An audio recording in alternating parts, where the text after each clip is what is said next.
Oh, Kidoki, what's up, guys? How's it going? Hope everyone has had a great weekend, and you can hear me okay. We got a good topic to talk about today, but before we get into it, I want to make sure that everyone can hear me. So whenever we get a chance, we're going to ask for a one in the chat so we can hear.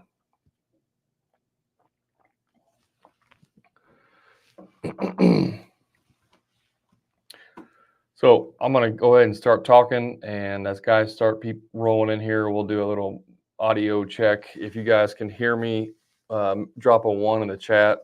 That way, I'll know that you can hear me, and we can keep going with this and not waste a bunch of time if it's not actually working out. So let me know if you can hear me, and we'll keep rocking and rolling here.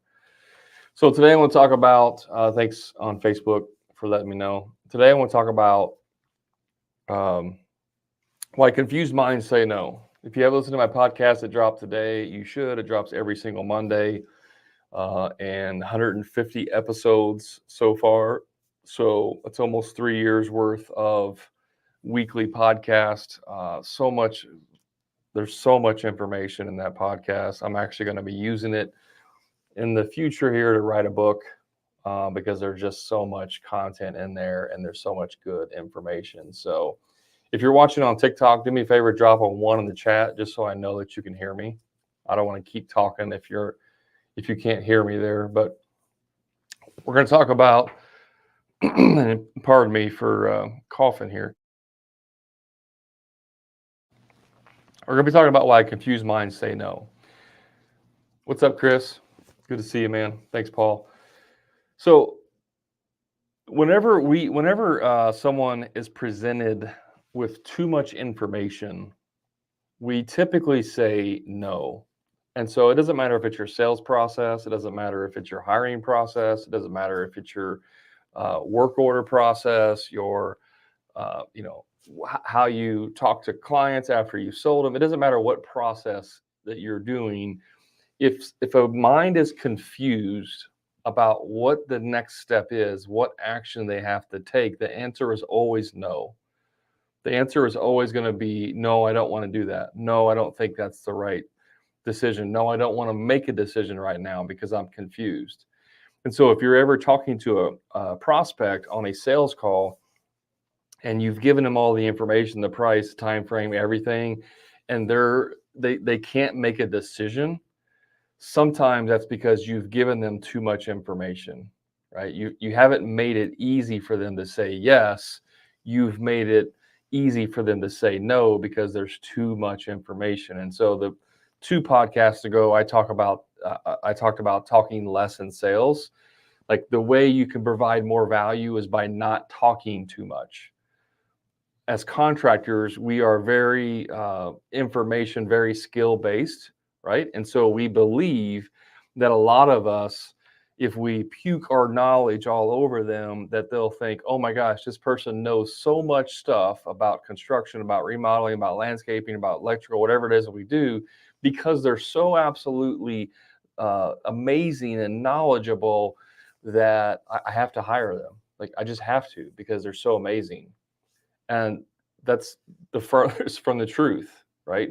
People don't want to know all of the information.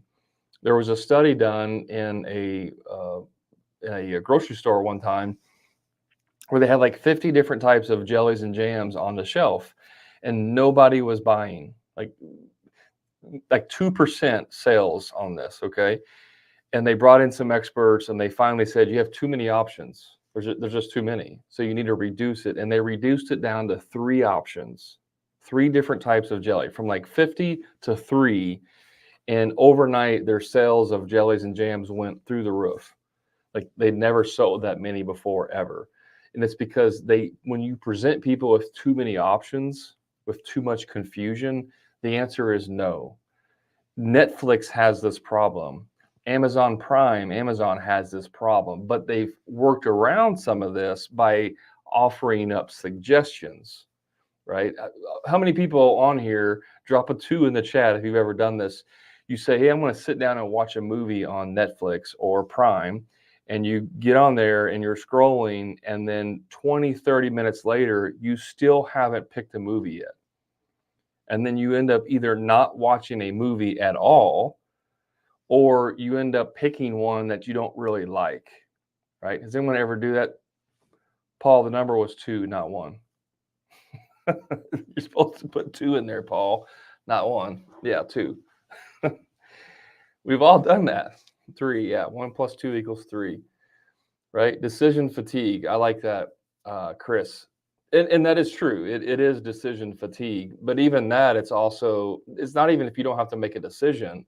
It's just if there's too much information that it's immediately no. So, if you walk into people, especially this is like people that are on the autism spectrum, like it's like sensory overload, and a lot of times they're doing this, right? Because what they're saying is there's too much information. I'm being overloaded. There's too much sensory overload, and I have to like check myself out, right? That's just one example of where they're like hypersensitive to this. But on a regular basis, we deal with this every single day. You can apply this to every area of your life, like just driving down the road and there's too many signs, like maybe there's too many signs on the road and you're like, you don't know where to turn because you're not quite sure like where the entrance to the store you're wanting to go to, because there's like 15 signs and you're like, and there's 3 roads right next to each other. Like, do I turn here? Do I turn here? Do I turn here? Right. And so we pause. We don't make a decision because it's too much information. Right. And so we just instantly say no. And we drive past all 3 exits, all entrances. You're like, oh crap, it was the second one. Now I got to go down and turn around and come back. Right. Or we even just get so frustrated with it, we just don't even turn around. We just keep going. Right? These are all things of too much information. So in your sales process, you have to make it as easy as possible. We also do this by overcomplicating things. And so maybe we have a service that we provide. Like, for example, let's say, trying to think of something off the top of my head. Let's say you're a window cleaner. You do window cleaning, right? And you charge by the windows. Maybe you charge $20 a window or something. Well, you could easily say, we charge you $20 per window.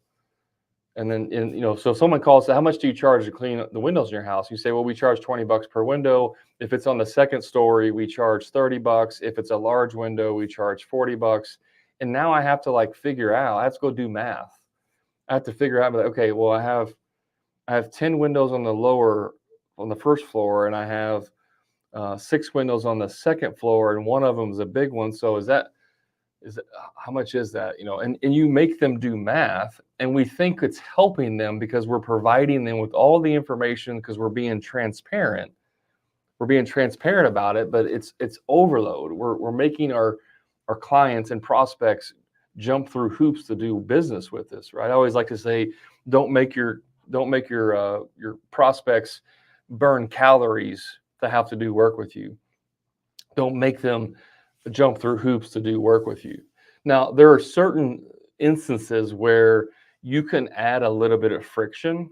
And like in the sales process, if you're getting way too many leads and you can't handle them all, you can add some friction in there to help weed out the people that are just impulse buyers, that are just like, oh, I saw a picture, it looked nice, I'm going to click on it, and I'm going to get a free estimate. Right? We can weed out some of that by adding friction.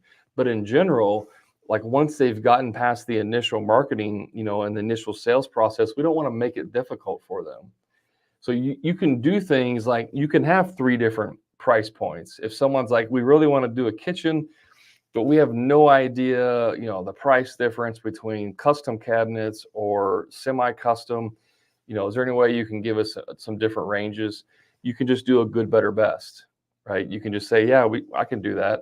Here's a good, better, best ranges. On the high end custom, you might be 100,000. On the semi-custom, you might be 60. And on the stock cabinets, it might be 40 or whatever those prices are. But you can make it super simple. If you start putting in there all of these additionals, like Well, give us a price on a kitchen, and then also add in there, what it would be if we do granite countertops, and then add in there a second thing if we add, pull out shelves to the cabinet. Like, and they want like 15 different options. You're better off to narrow down what's important to them first before you give them 15 different pricing options, because then it can get too confusing. This is no different than with your employees. If you can't hand your employees a work order or a process, and an 8-year-old can't take that and understand it, it's too complicated. Your process is too complicated. You need to make it so simple that an 8-year-old can read it and understand it without having to ask you any more questions. That's when you've made everything so simple. And so simplicity scales, complexity fails. In every business, I don't care what you do, simplicity will always scale and complexity fails.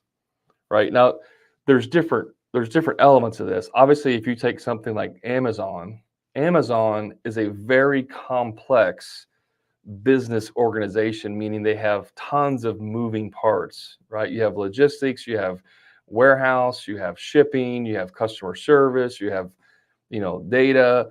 There's so many complex moving parts, but from a customer facing perspective, they've made it very, very, very simple to buy things, right? They've made it very simple to buy things. So you can make the processes simple for your clients and your prospects and even your employees by really trying to remove as much as possible from this. If you guys have any questions or comments, throw them in the chat and I'll be happy to answer them for you while I go on here. But the overall arching theme here I want you to take away is that you need to make it very, very simple, okay? Make the process as simple as possible, because confused minds say no. That's a simple phrase. Confused minds say no. If you're puking all over your clients about all the different tech and options, they're going to say no. They're going to shut down, right? It's overload. So the brain's mind is to protect the human host from getting hurt, whether that's emotionally, physically, whatever. It's, that's where the fight or flight comes in with people when they're pressed for making a decision. It's fight or flight. And so you have to make it as simple as possible for your clients. If you have a very complex sales process, not likely to want to move through that. One of my clients just posted in the Profit Club Facebook group, our private Facebook group, just about an hour ago, about an interaction he had with a client who went to their website, filled out the form, and then had questions. And whenever my client followed up with them, he was like, "Well, I don't understand. Like, why do I have to pay you money to come out and give me an estimate if I can't even see the materials?" So clearly, there is a breakdown in that process that needs to be examined. And if you guys don't have feedback loops in all aspects of your business, you need to open up as many feedback loops as possible so that you can take this information and make the tweaks. If your employees are scared to death of you to share their opinions about stuff because you fly off the handle, or you tell them they're irrelevant, or their comments or their opinions are stupid, or I don't want to hear your opinions, if that's you, then all you're doing is shutting down all the possibilities for improvement in your business. So if you don't have a very open, a very welcoming environment for your team, a culture that is based on being able to make mistakes as long as you learn from them, then it's going to be much more difficult to get feedback. If you don't make it easy for your clients to give you feedback throughout the whole process, during and after, the after can be a survey or a review, but even during can just be simple, like stopping by the job site and saying, are you happy with the process so far? Is there anything that we could have done better up until this point? Like, just doing little questions and feedback, those are creating feedback loops for you to figure out how to simplify this process. And so if you ever want to have a business that is very successful and can run without you, you have to start simplifying everything from start to finish. Every aspect of your business has to be simplified. And the reality is that most contractors, they run a very complex business because they run it out of their brain. They have nothing on paper. They have no processes written down. They have no systems in place to help that. It's just all in their brain. And their thinking is that I just have to hire another contractor who has skills, who intuitively knows everything that I've learned how to do over the past 5, 6, 10 years, and they're just going to know it because it should be common knowledge to the entire industry, right? Has anybody ever thought you hire someone that said they had so many years experience that you just thought they would be able to basically read your mind? And be honest, I was that person for many years. Throw a 4 in the chat if that was you. If you've ever had that thought of like when you hired somebody, maybe this was early on in your business, you've hired someone and you're like, oh man, I can't wait to hire this guy and he's just going to be able to come in and do everything that I do. I'm going to hire a clone of myself and they're intuitively going to know everything that I know, right? Somebody said yes. I appreciate your honesty there. Guys, we've all done this at some level, right? We've all done this where we think it's common sense.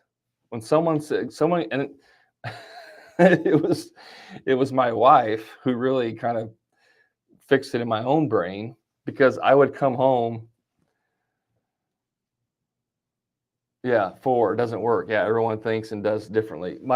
I would come home frustrated, because I tell the guy something like, "Hey, go over to the Smith job and I'm just making stuff up, but go over to the Smith job and put the baseboard, install the baseboard, in the bathroom." And that's seems like pretty common sense. You just go in there and you put baseboard down in the bathroom. But maybe there were things there, like maybe the cabinet wasn't installed yet, like the vanity cabinet wasn't installed yet. And you were really talking about go over there and just, cut the other pieces. Maybe you weren't clear or whatever.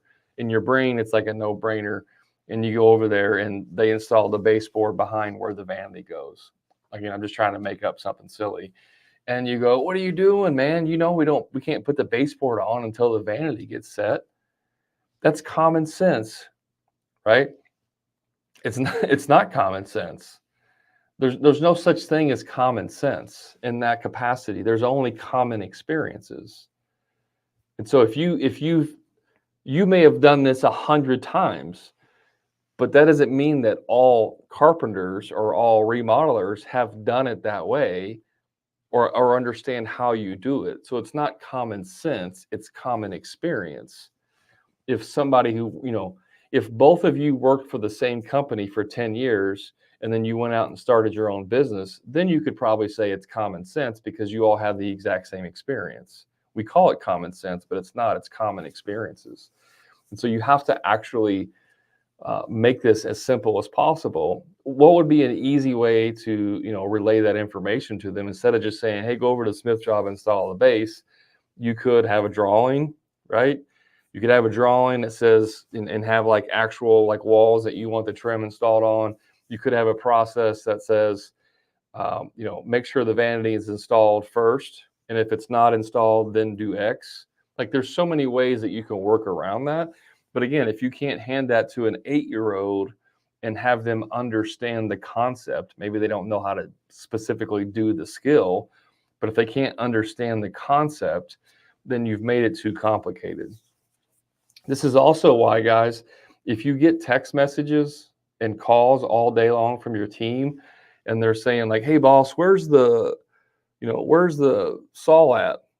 Where are we putting baseboard down at? What size is the patio going to be?" Like they're asking you all of these questions. That's a feedback loop that you have not done your job. Period. If you're getting calls and emails and texts all day from your team from the supply house, from your customers, if you're getting constant calls and texts and emails from them, you're not doing your job. You're not making it easy for them to understand. Now, sometimes you're just not providing any information, and that's a totally different scenario, right? But if you're sending them an email that's this long, and then they're replying to you with a bunch of questions, like clarification questions, then you've made it too complicated, right? You understand how like this feedback loop helps us tell us what we need to work on? Anthony says it's the same thing for my architectural drawings as well. Yeah. If you put way too much information on the drawings, then it clutters it, and then it's like, well, I don't, am I looking at the breakout EE, or is that E3 or 1, 2? Like, it's too much information, right? Maybe you need to put it on 4 different sets of plans. Maybe you need to have, different versions of it, right? Imagine looking at a floor plan, and you have the electrical, the plumbing, the heating and air, everything under the sun on one set of plans, and all of the schematics. You'd be like pulling your hair out trying to figure out what the hell is what, because lines would be crossing, and that, like, you couldn't do it. That's the whole reason why they break it out on multiple sets, right? But sometimes when we're talking to our clients, and we're talking to our subs, and we're talking to our employees and our vendors, we're giving them everything at once, and then expecting them to be able to decipher all of the information and figure it out on their own. That's too much information. Spec Home says hiring a certified journeyman carpenter reduces these questions. It can. I mean, a lot of that too can be area specific. I guarantee you, if you went to every city in the U.S. and hired a journeyman carpenter, they would not be equal. Like, the training would not be equal. The competency level would not be equal. So you have to take that with a grain of salt to understand that not every area is going to have the same competency level, for whatever that certification is. And that's just the reality. I mean, you got to understand. It's not the same. When I started working, here's a perfect example. When I started working in construction, I started out as a superintendent for a local developer. And I mean, the only experience that I had was that in high school, I took 2 years of architectural drawing. I thought I wanted to be an architect. And so I took 2 years of what they called T&I. I think it was trade and industry, back in high school, my junior and senior year. It's like 3 hours a day, right? So it's a lot of experience in that environment, more so than just a regular high school class. Anyways, so then I started as a superintendent. So the only experience I had was I understood drawings. I understood how buildings went together, how homes go together. I understood, fundamentally how things go together. And then whatever experience I had working with my dad, or summer jobs and working for Habitat and different things, like very limited hands-on. And I got hired as a superintendent, really kind of like a gopher, like a glorified gopher with a little bit of experience, the bad news deliverer, the guy that would go out there and tell the plumber he wasn't going to get his check today because I didn't have the money. Like, that's what I did, right? But my boss, who was the construction manager, he came from Florida. And I live in Indiana. I live in the Midwest. Well, in the Midwest here, we have basements. A lot of people build with basements. In Florida, they don't ever build with basements, right? Because of soil conditions and all that stuff, water table, blah, blah, blah. You almost never build basements. And so he never had any experience building basements. He built tons of homes, lots and lots of homes, never built a single basement. Do you think that anything to him is going to be common sense about how to build a basement? The answer is no, because he had no experience. He had no common experience. And so for him, things got missed. Things didn't get done in the right order, because he didn't have that experience. He was competent enough to understand general concepts of things and understand basic building practices, but he's never built a basement. And so we had several homes that we were building that had basements, and there were constant issues with that because he didn't have the experience that was based on, the local markets. That was just a long-winded way of saying, like, just because someone says they have experience doesn't mean that they know how to do everything, right? Sometimes people use words like carpenter very loosely. You could be a carpenter for a union company, and all you do is hang drywall. Like, literally, you just hang drywall, but you're called a carpenter. So, like, you just gotta be able to read between the lines with some of that stuff, like looking at the experience. Any other questions you guys have? I want to turn this into a little bit of a Q&A and be able to answer and give some feedback and some information for you to be helpful. I'm going to take a drink while you post your questions.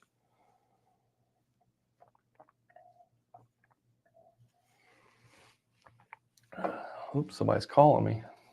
Wonder who.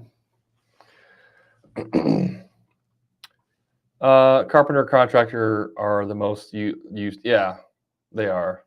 Spec homes. Yeah, there's a carpenter and contractor. That's why you really got to ask some good qualifying questions. I mean, people exaggerate to begin with.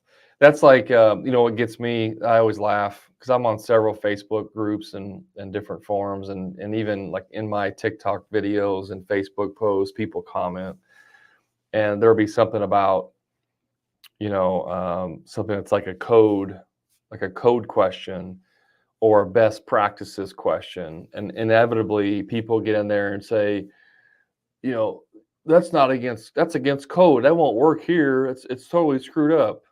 Right. Or it's, you can't do that without the right license. You have to have this license or this permit or whatever. And it's like, guys, don't you realize that every single state, every county, every city has completely different requirements for that stuff? Like, there is, like, people live in their own bubble and believe that applies across the US, right? Like, oh, I work in California, I live in Los Angeles, and I work in Los Angeles. And so what they believe that the laws of what Los Angeles impose upon people is the same across the US. Everyone who lives outside of California knows that California is the worst state in the country to work in because their laws and requirements are absolutely ridiculous. So if you live in California, I mean, the only thing I can tell you is the freaking move out. What's up, Jeff? Is the move out. Like, move out of California. That's the best advice I can give you. Because it's not the same across the US. Not exactly. Yeah, they're regional. Most of them are regional, but some of them are even state specific. So you can have, the thing is, spec homes, you can have like international, you can have regional, right, codes, but then you can have cities or counties that enforce even stricter codes. So there's like the bare minimum, but then there could be even more strict codes within counties and cities. And then on top of that, you have to add in the actual like home inspectors or the building commission and how crazy they want to be. So, I mean, there was, there's best practices and then there's enforced practices, right? Sometimes the best practices are not enforced, although they should be. And sometimes practices that really don't matter that much are overly enforced. And so you get people with chips on their shoulder that are in it, in the authority position, and they just want to strong arm you to get stuff done. I mean, I've seen it all. I've seen both sides of it. I did a project one time. It was a commercial building, but the upstairs was being converted into 3 apartments, like 3 upscale loft style apartments. And we got a electrical inspection. And so the electrical inspector showed up and he goes, who did your electric? And I gave him the name. I was like, oh, it was so-and-so electric. He goes, oh, okay. Here's your permit. You passed. I mean, literally did not check a single thing in there. Just because one specific company that he knew did the work, he just passed it without checking anything. Right. So you got the good old boy club that goes in there as well. So you just got to keep in mind that like there is no, again, this goes back to like common sense. There's no such thing. There's no common experience. Another story says we call it cow towing to the demigod. Towing to the demigod. Yeah, yeah. You know, you gotta work with what you got, right? I always tried to befriend the inspectors, even if I didn't like them as a person. You know, I would just like try to befriend them because I don't. In no world does like pushing back and being a dick to inspectors ever works out well for you. Like it never, ever, ever works out for you. And as much as everybody gets frustrated with the process, you just have to run with it. Just have to run with it. Yeah, like spec homes, you have very high, strict standards on like hurricane strapping and stuff, right? Like you have to have extra strapping and stuff for hurricanes. Like we don't have as strict guidelines in the Midwest for that. Now we do have tornadoes, and so some of those are being adopted, but there's just different regional codes and different things. Also, in regards to like in the Northeast where it's cold, they a lot of them will put plastic on the inside walls as a thermal break. But in the Midwest, if you do that, you're guaranteed you're going to have mold growing in the walls. So like even like a lot of times when I would remodel bathrooms and we would tear, like a 70s built home, we'd tear down the drywall. They had plastic on the wall and there'd be mold on the backside of the plastic almost every single time because there was a time where they thought that was great. Oh, this was a great idea, put plastic up, not realizing the differences of regions and how the climate change can affect that. And so then we end up with a bunch of homes with mold in it. Right. So like not everything applies across the board 100%. If you really want to see what it looks like to not have any enforcement, go visit other countries.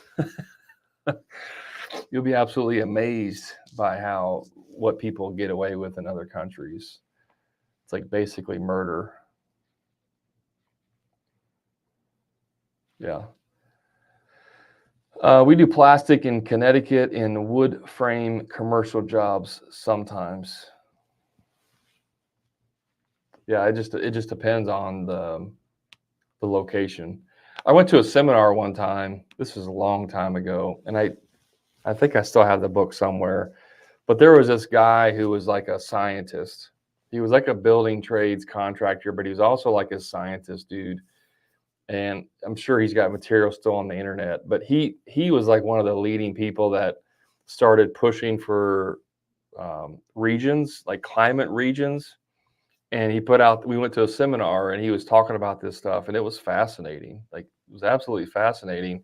And he had this book that was about this thick, about like this, and it was like best practices based on climate regions. And he had them numbered. And I don't remember this off the top of my head, but you had like the Northeast and you had the Midwest and you had the South and you had the West Coast, and there was different regions.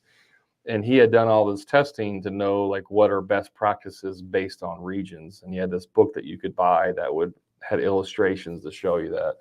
It was one of the best pieces of information I had ever seen on that stuff. Yeah, Spec Home says they found out roof vents in Florida are not good for Florida because of AC. Yeah, yeah, it's like sucking the humidity in. I think that's what it is, and you can correct me if I'm wrong, Spec Homes, but when you have roof vents with AC, it like pulls in humidity or whatever and causes mold, I believe. Correct me if I'm wrong with that. I don't live in Florida, so yeah, it creates mold. Yeah, lots of stuff like that they figured out, over the years. You guys have any other questions? Anything you want help with? Anything that I can provide value on? If you're on TikTok and if you want to come on live and we can discuss something, let me know. I'm happy to pull you on and we can have a conversation if you want or not. It doesn't matter. I want to be able to give you guys. You need help with marketing, J&M? Yeah. What do you need help with? Let me know what you need to help with. If you want me to pull you on, we can talk about it. Heating and AC contractor, pricing and value. What about it specifically? What about pricing and value?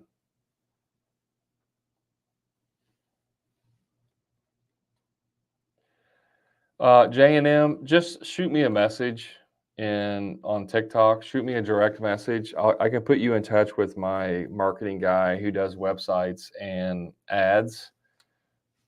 Hands down, the best guy you can talk to. I mean, he just, like, you don't need to be the one that learns how to do it. You just need to hire somebody who's competent that you can trust, and they'll do it for you. Also, I'll say with Google Ads is that Google Ads used to be king, and they are still to an extent, depending on where you live. But the problem with Google Ads now is that there's so much competition that it can be very expensive to run Google Ads. And so there's different methodologies. I use the low-hanging fruit strategy for Google Ads, and that only works if you have a service that allows you to market that's less common. An example could be, let's say you build decks, right? You're a deck builder. Well, if you advertise for decks, you're going to compete with all the other deck builders, and it may be, you might pay $20, $50 a click or more. But if you advertise for deck repairs or deck staining or something like that, then most people aren't going to advertise for that. They're not going to advertise for deck repairs. And so your cost per click may only be like $3 or $4. But what happens is when you go out there and you do a deck repair, it could be good money if you do repairs, but a lot of times repairs turn into brand new decks, or they turn into, a refurbished or whatever. So you just have to be able to be set up to do the smaller jobs. But the small jobs, in a way, are like a gateway drug to the big jobs, right? Everybody else is going just for the big jobs. But if you have the opportunity to do like repairs or some service like that, then you can get in at a very low cost and build your clientele that way. That's what I did in my business. So in my business, we did handyman stuff and remodeling. I almost never advertised for remodeling. I advertised for like handyman stuff, and then those clients would always turn into remodeling. So we'd go out there, repair something, fix whatever, hang pictures, whatever it is. And then it's like, oh, by the way, do you do remodeling too? Yes, we do. Oh, can you give us an estimate on remodeling our bathroom, on remodeling our kitchen, right? And so like that's most of our remodeling projects were funded by the service stuff, the repairs and handyman stuff. So you can, and Spec Home says, small jobs are also good for cash flow, and they are. They always kept us busy. It is a little difficult to do both, and if you're not set up correctly, it can be a challenge. But if you are set up correctly and you do offer repairs and or large projects, the repairs can keep you busy during the large projects when you're slow. Like if you do a bathroom remodel and you only got one project going on, well, when the plumber and electrician's there doing their thing, what are you going to do for a day or two, right? Or 3 days or whatever, depending on the scope. Well, that's where the small jobs come in handy. You go in there, you set up all your dust control, you go in there and you do your demo for a day or two, you get everything prepped, you do your framing, whatever else you need to do, and then you have your trades come in, your mechanicals come in, do their thing. And so for those 2, 3, 4 days, you're off doing little bitty jobs, to keep the cash flow coming in, and then you turn right around and get back on that job. So that's what we did. It worked really well, but you have to be set up to be able to do that stuff. And we were set up, just so you guys know, like I had two vans and a trailer, and then my truck. My truck had boxes and ladder racks, so I could do some repair stuff. But both of my vans were completely outfitted with hand tools. So I had 2 sets of everything. 2 circular saws, 2 sawzalls, 2 multi-tools, 2 sets of drills. Literally had 2 sets of everything. I actually had 3 sets with a lot of it because my truck had all those tools too. And then I had bigger stuff like big chop saw, table saw was in my trailer. That stuff, the trailer would be left on the job site. And then the 2 vans with my 2 crews would go either one crew was working on the job and the other crew was doing like small jobs, handyman, which was just one guy. I say crew. I had one guy, and then I had the remodeling crew was 2 guys.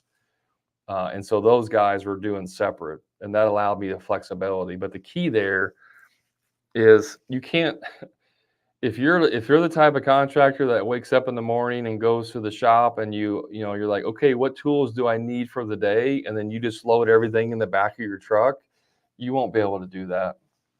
There's no way, right? If you have all your tools in a trailer and you take your trailer to the job site and leave it there, and then your truck doesn't have any tools, you're not going to be able to do it very well.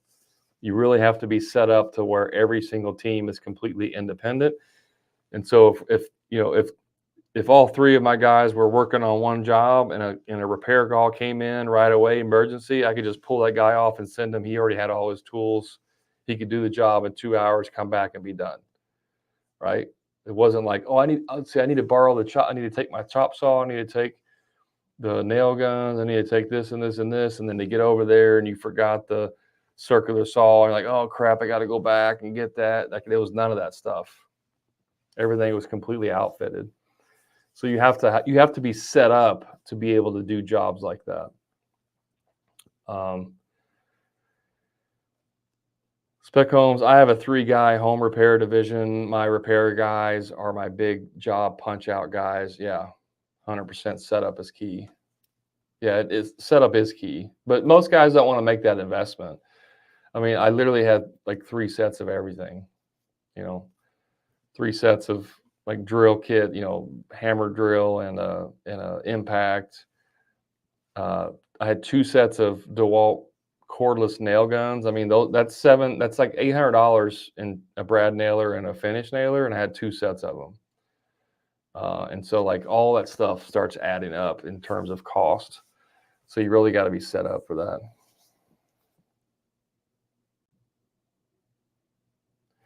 Yeah, Facebook user says, never fails that everyone will need the same tool at the same time. Multiple sets is cheap compared to sharing tools. I agree.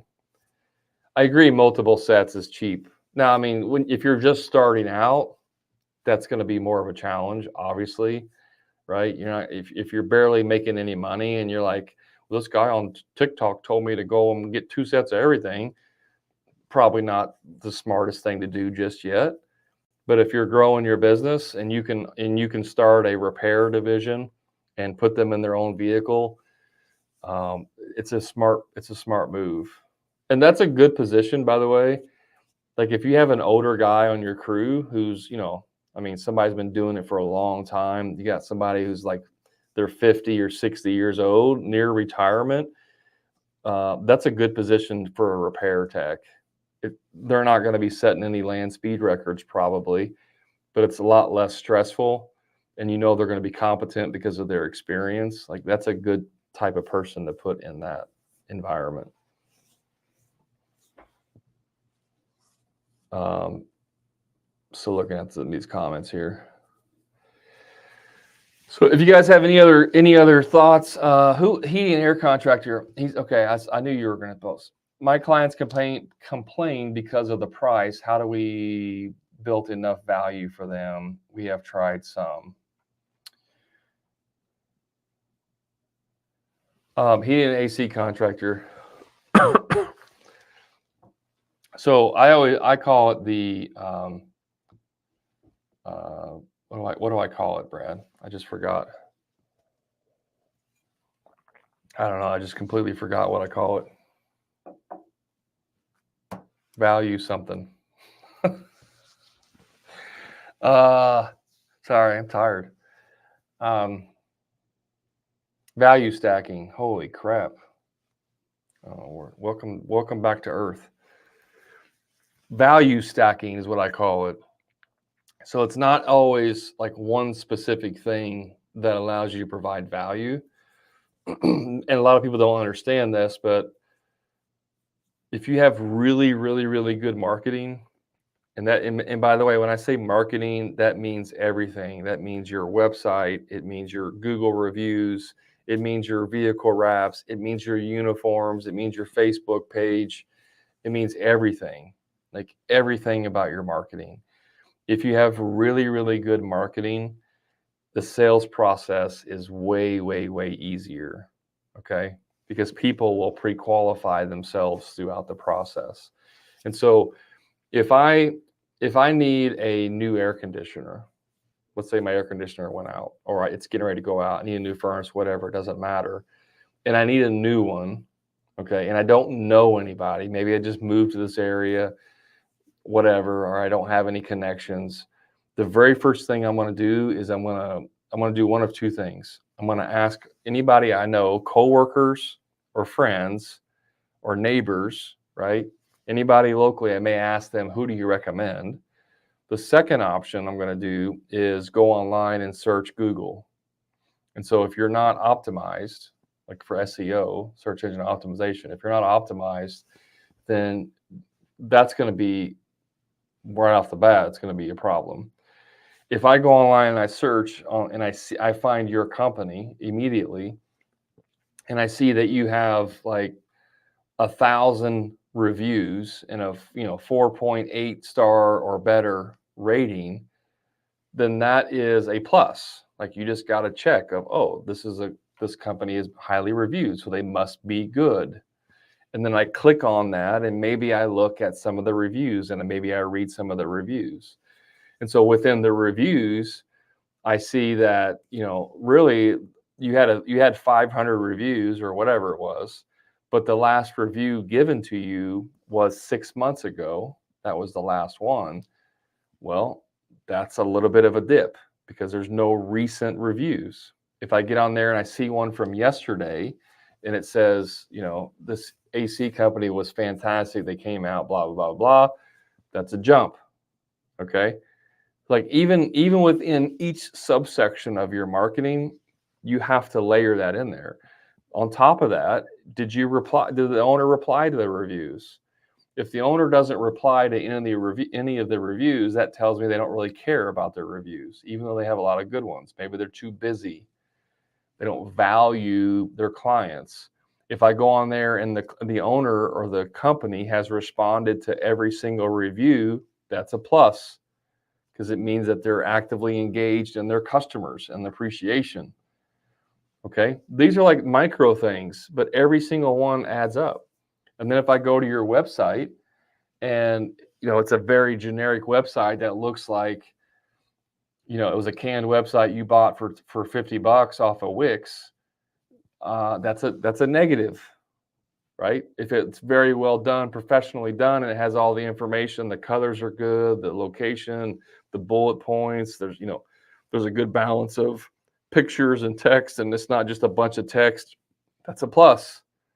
And if I go and I see there's a bunch of blog posts that you wrote about, 6 questions that you should ask your heating and air company before you get a new air conditioner, or the seven common ways that customers are left without heat, whatever kind of value post that you add in there, and there's a bunch of those, that's adding lots of value because you're educating me now, right? And so all of this stuff adds up.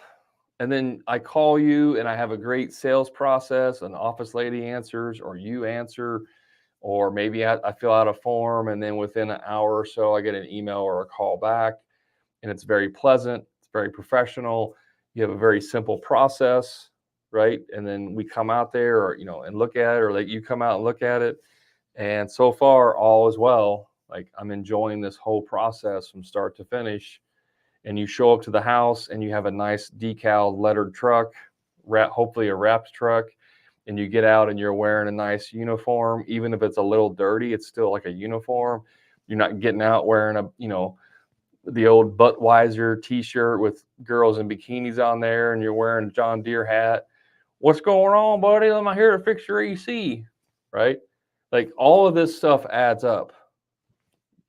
Professional, professional, professional, professional, professional, value add, value add, value add, value add.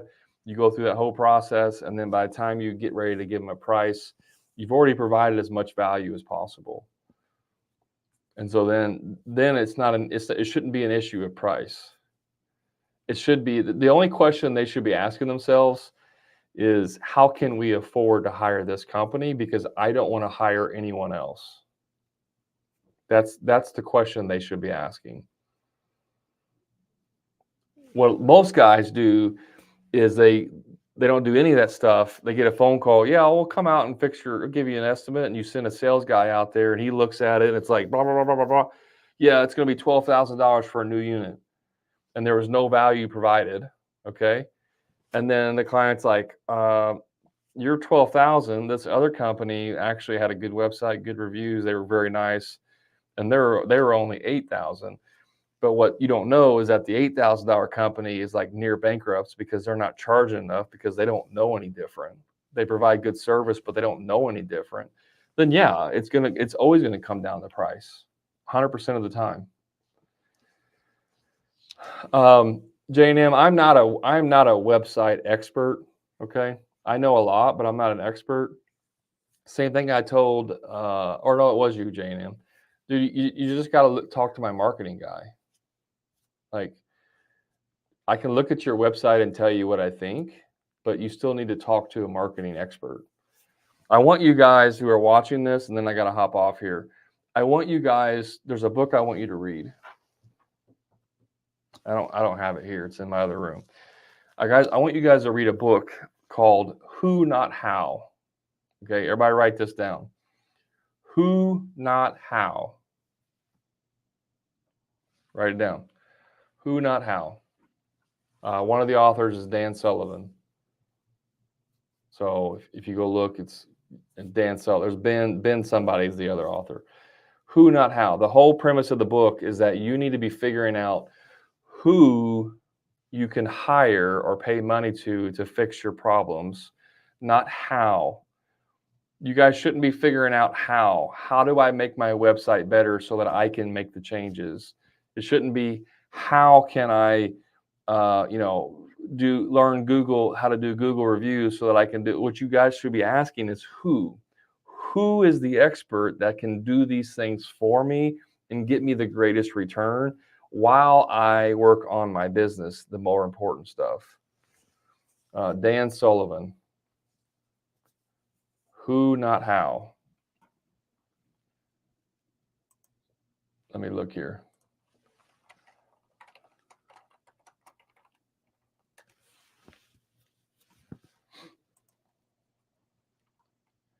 It's by Dan Sullivan and Benjamin Hardy. Who Not How. Let me see if I can do something here. 1 second. Let me see if it's going to work. No, it didn't work. All right, sorry, it didn't work. Who Not How.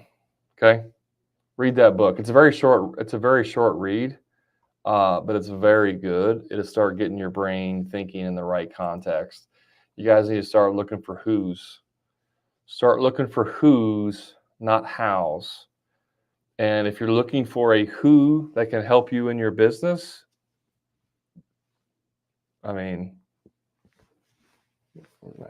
right here, this right here, got this, we got this. Sorry, everything's backwards in my camera. Like, if you need a who can help you with all your business things,